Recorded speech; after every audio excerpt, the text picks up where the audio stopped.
All right. Hopefully, this joint will be a little bit better. I already did the blog once before, but the track in my mouth wasn't synced. That you could tell it was off, and that always bothers me. But this is your man J. Joe. You're watching Fail Game.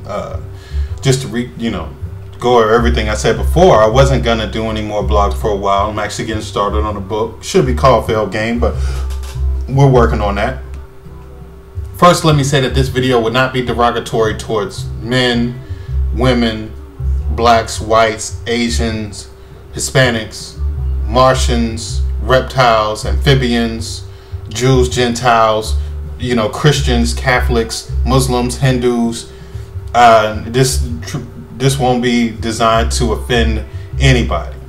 This is the definition. I'm going to define cheating, not define cheating. I'm going to tell you why men cheat and women cheat, and hopefully help all of us gain a little bit of understanding of what the other side is doing and what they're thinking.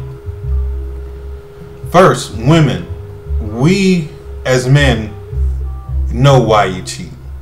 And this is not an all-inclusive thing either, because there's some women that treat it like men, and unfortunately some men that treat it like women. But we know that, more than likely, if you cheat, it's because your needs are not getting fulfilled, whether it be sexual needs, intimacy needs, whether it just be somebody to cry to on the phone. Maybe maybe we're not there for you when you need us. So we understand.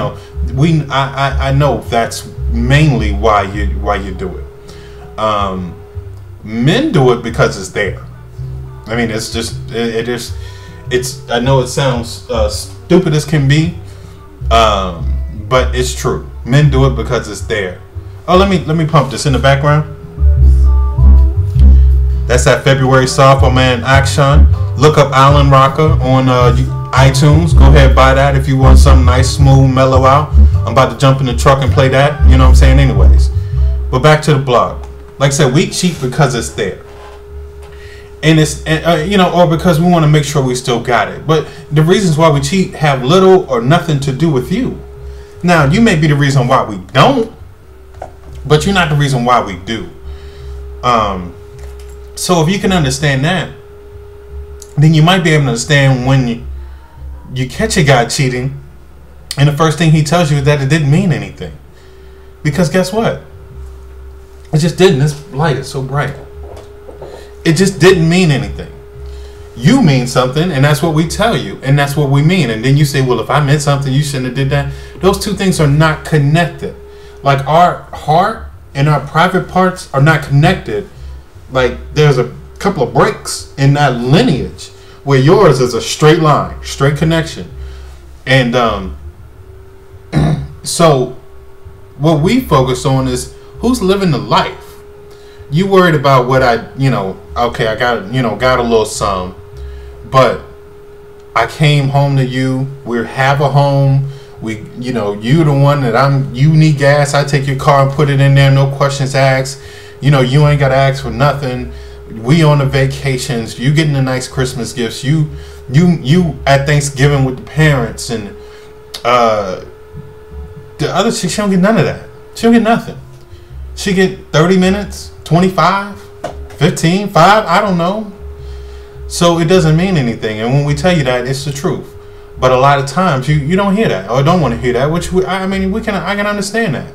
Because yours is connected. Yours is connected really from here all the way through.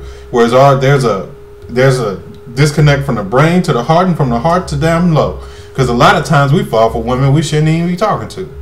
That our brain would be like, are you serious, bro? Anyways, so the point of this blog is that if you can understand why we did it, I'm not saying it'll make it any better, but maybe you shouldn't just blame yourself. Because the first thing you're going to do is you're going to get mad at us, you're going to dump us, you're going to leave us. But then after a couple of days go by, you're going to be looking at yourself in the mirror like, why did he cheat on me?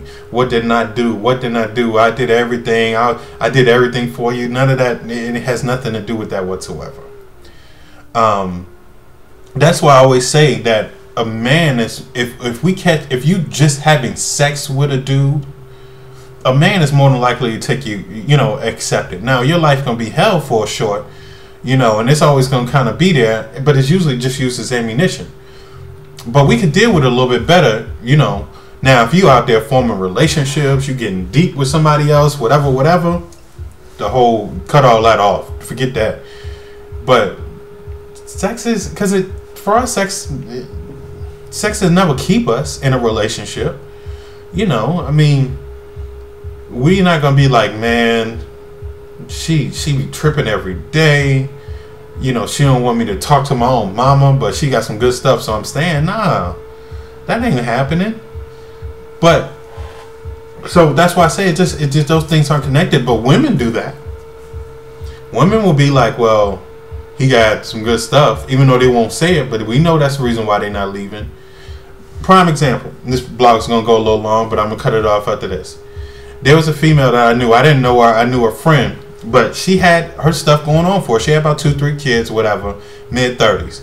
She had her own place. She had a car. She had everything going for her. She meet a young dude about 26, 27. All of a sudden, she moved out of her place into the place where he's staying with like his aunt and his family with her kids. She don't have her car half the time. He got the car. What makes a woman give up what they have for nothing? Because she didn't lose the job until after she started messing with him. So she was doing fine. What made her give it up? Seriously? Love? Why you love that so much? Okay. So what I'm saying is this: we know that your needs need to be met.